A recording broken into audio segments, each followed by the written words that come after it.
Hey guys, welcome back to the channel. My name is Caitlin, and today we are kicking off our final spoopy video for October. So for this last one of the month, I really wanted to pull out all the stops and make something really creepy and weird, and I thought we could dive into a Lovecraftian creature. So I did one forever ago. I think it was like for the Jazzy Art Box review. I'll put a little info card thing here, but I did a Lovecraft creature forever ago. I had a lot of fun with it, and I've gotten a lot of messages over the years saying like other people really like it and they want me to do more Lovecraft stuff.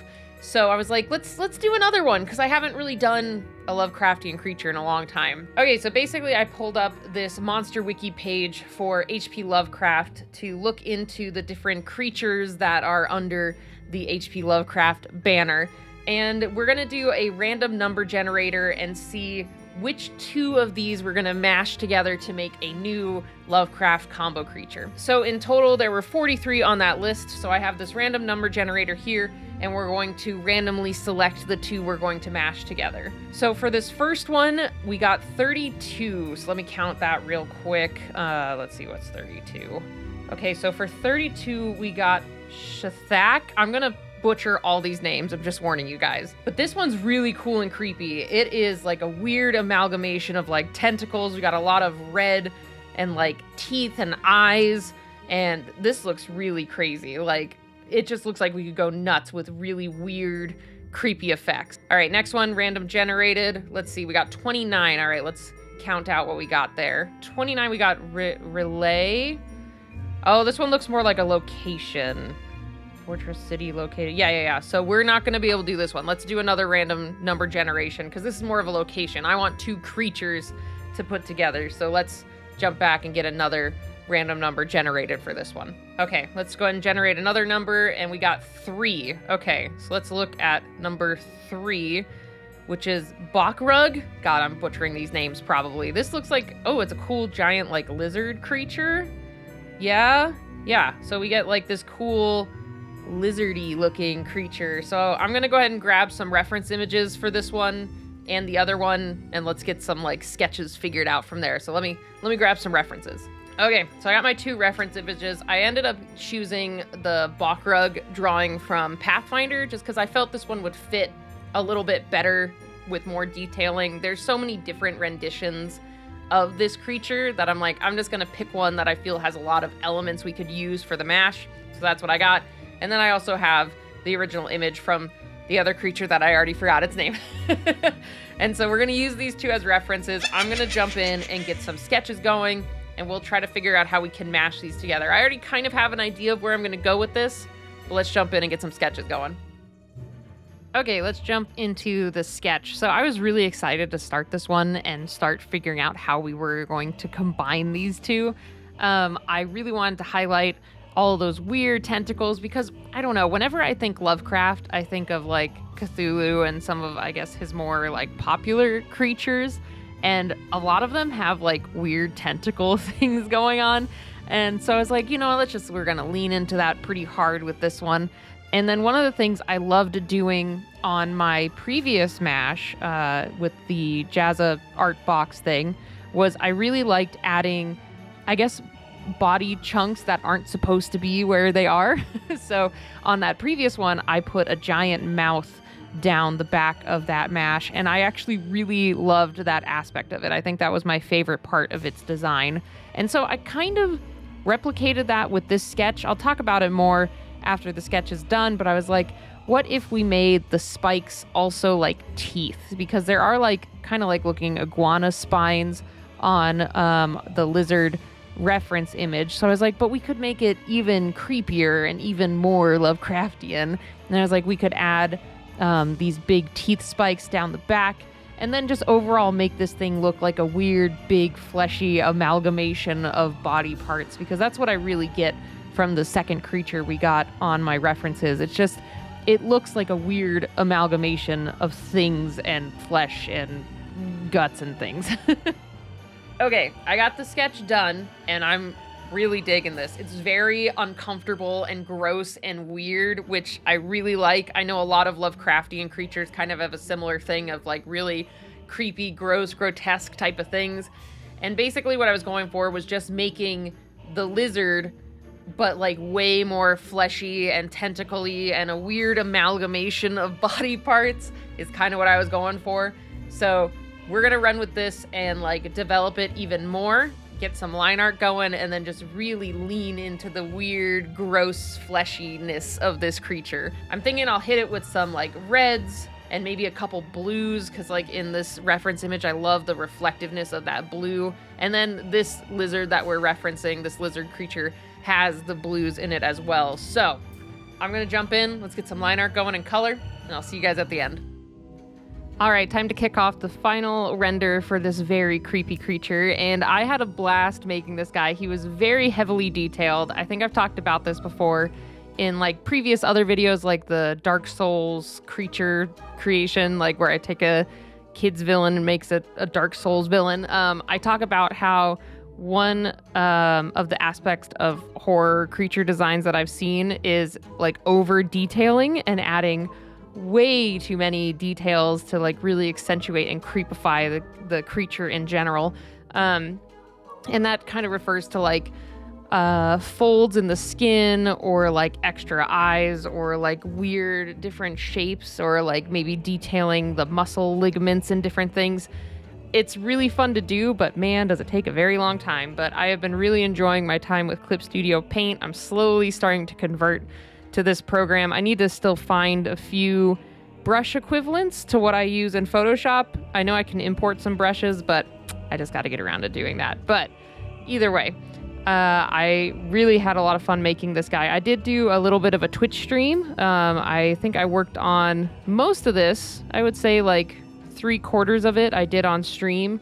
So if you guys are ever interested in popping by and chatting with me and just hanging out while I do some art, stop by twitch.tv/KMcKaig. And then also in a couple of weekends on November 6th to the 7th, I'm going to be doing an extra live stream. So if you guys would like to tune in and hang out, I'm going to be live streaming for 24 hours. We're going to be doing some art challenges and different art work in general, as well as playing some video games. We got some Gartic Phone, and then I think one of the things I'm most excited for the extra live stream is we're going to be making like a community postcard.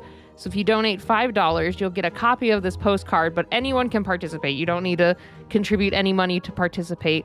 But we're going to draw on a program, I think it's pronounced Aggio, A-G-G-I-O, and we all get to draw on the same canvas at the same time. And whatever we create from that, I'll get printed and send out as a postcard to everybody. So I'm really excited for the extra live stream. But yeah, please follow me over at Twitch and hang out while we make some art. But anyway, back to the creature design. So I am not very versed in Lovecraft lore. I actually haven't read any of his work, to be honest. I just know of the creatures, especially a lot of the more, I guess, popular ones. Like I feel almost everyone knows Cthulhu. That's probably one of his most famous ones. But looking through that list when I was getting ready to do the random creature generation, I'm like, I don't know any of these. There are so many from different stories that I just haven't even heard of, and I'm kind of tempted to go through and like read them and check them out. I mean, I do really like some of the Lovecraft inspired games. I know there's a board game that I played that I totally forgot the name of it, and then I've watched a couple of Let's Players play like a Lovecraftian style video games as well. And so I really enjoy the aesthetic and the feel of this type of creature and environment for these stories, and I think they're just so intriguing and creepy and cool, and I really like them. So of course I had a blast designing this with that in mind, and I don't know, this one I'm trying to think of what some fun lore would be for this creature in general. It's a little hard since I don't really know the lore of the original creatures very well. I think I probably should have done a little bit more research on at least their lore before starting this.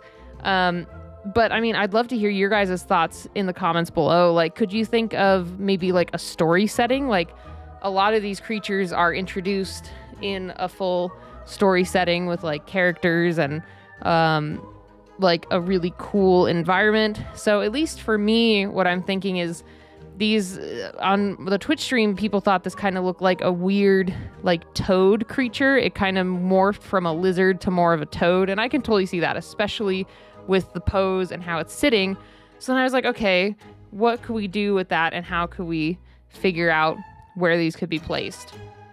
And along with that, the pose, I also kind of get a feeling of like a guard dog in a way. I don't know if this would fit very well, but maybe this could be some type of guard creature for the location that we found when we did the random number generator. I think that one was like the resting place or something that Cthulhu stays in. I don't even remember. But these could be really interesting, like guard creatures for maybe one of the bigger Lovecraftian monsters. I think that'd be really fun, especially if you're thinking about like walking up to this castle and maybe they're more, I don't know, maybe they're more of like a deeper bluish purple when they're like sleeping in a way, like maybe their blood flow kind of slows and their skin tone changes, so they might just look more I don't know, like weird stony masses in like these bluish grayish purples. That'd be kind of interesting if they were like that, and then once they're awakened, that red flush just really brightens through their skin as like the blood starts to like regenerate the creature, I guess, from its like hibernetic state. I think that'd be pretty cool just in terms of like explaining the blue to red to purple coloring. And I think one of my favorite parts of this piece, I really like how the tail turned out. In the Pathfinder version of the lizard creature, I loved the trident 3-prong tail type of situation. And I'm like, well, what if we made it into like something more articulated and like kind of grabby, tentacly. And then I really liked painting that part. It was really fun to do transition from the blue to the purplish pinks to the reds. I really love how that turned out. I think that's my favorite portion of painting on this piece. Ooh, that was a lot of P's in a row. And then like with the tail, I wanted to add the blues to make sure that we had a little bit of the blue from the lizard image. And then on the other creature, I really like the blue highlights that are kind of at the top of the reference image. And I'm like, that would be really cool too, to just have within the skin and everything. And I was like, we gotta add some blues and purples to this thing. And I mean, hell, it just looks like such a fleshy, weird creature that, yeah, you would get some weird purpley, bluish colors just from weird flesh tones. I mean, not to be a perfect comparison, but I mean, I have kind of dark circles around my eyes because I have fair skin. So the blue veins kind of make my skin look a little more bluish purplish. So I'm like, that would make sense with this creature, especially because it literally doesn't look like it has skin. I feel it almost looks like the muscle masses more so than something with skin. It's really weird, but I really dig it. And I had fun going around and adding all the creepy parts that I could, like some extra eyeballs. I talk about it more a little bit later, but you probably can see by the title, I put a trigger warning for tryptophobia because I was like thinking it would be really cool to have all these little indents in the skin and like little holes throughout it. I'm like, ooh, that would be really cool. And then adding like the saliva to kind of match the other creature as well. It just all together, I think it turned out really good, and I had a blast designing this and coloring it.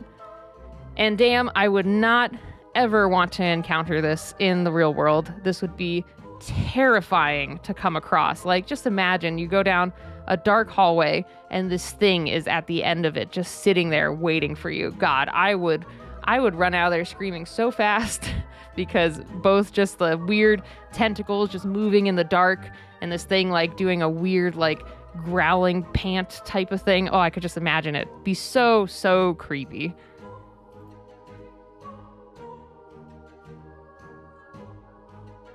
All right, there we go. We are all done with this really creepy creature, and I had a blast creating it. I did this live on Twitch, and I think some of my favorite comments were like people saying this looked uncomfortably wet. And I did put a trigger warning in the title because I kind of wanted to lean into like a tryptophobe area with this, just because in this reference image I saw a lot of like weird shapes and like little suckers and like weird, like, I don't know, divots in the skin, I guess. So I was like, we could like make that even worse and add like a more tryptophobic look to this creature. So I'm sorry if you're a tryptophobe. You might have not made it this far, but if you did, I applaud you because I tried to make this as uncomfortable and weird as possible. So at least in terms of some detailing I'll go through with you guys, I added a lot of like tentacles and like weird suckers to its face to kind of mimic how it also had tentacles on the original lizard creature. And then I was like, we should make the spines even weirder, and I decided to kind of make it, it's not like a mouth, but just imagine it's like the gums and the teeth without like a mouth opening until you get down to like this tail area. I just thought we could make the spines of the lizard-like creature more like teeth and make it even worse and more uncomfortable. And then I added a bunch of like eyeballs and other like weird tentacles around the body area just to add a little bit more creepiness to it in general. And I think it worked really well, and I feel this is, I don't know, I really think this feels like a Lovecraftian creature. And I know we were combining two of them, so it wouldn't be hard to make it Lovecraftian, but I think I hit it. I think I made probably one of the creepiest, weirdest creatures I've made yet, and it's really gross and fleshy and weird, and I love it. I love it so much. But yeah, either way, thank you guys again so much for stopping by and checking out this video. If you guys would like this in a sticker, I think I'm going to make it this month's Patreon sticker exclusive. I know it's really weird and creepy, but some of you guys like that type of stuff, like me. I love weird and creepy stuff. But yeah, check out my Patreon if you want to support me. I'd really appreciate the support over there. And if you guys have any other like franchise mashes we could try, I would love to hear it in the comments below. Let me know if you can think of other like authors or creature creators that we could take some of their creations and mash them together. But either way, thanks again guys for stopping by. If you aren't already, please hit that subscribe button, join our community, hit the like button too if you enjoyed this video. And I really enjoyed this month of like creating weird things, because I usually do like Inktober or something else, but I wanted to change it up this year and just really lean into making some like themed pieces. But either way, again, thank you guys so much for stopping by, and I will see you all next time. Bye everybody.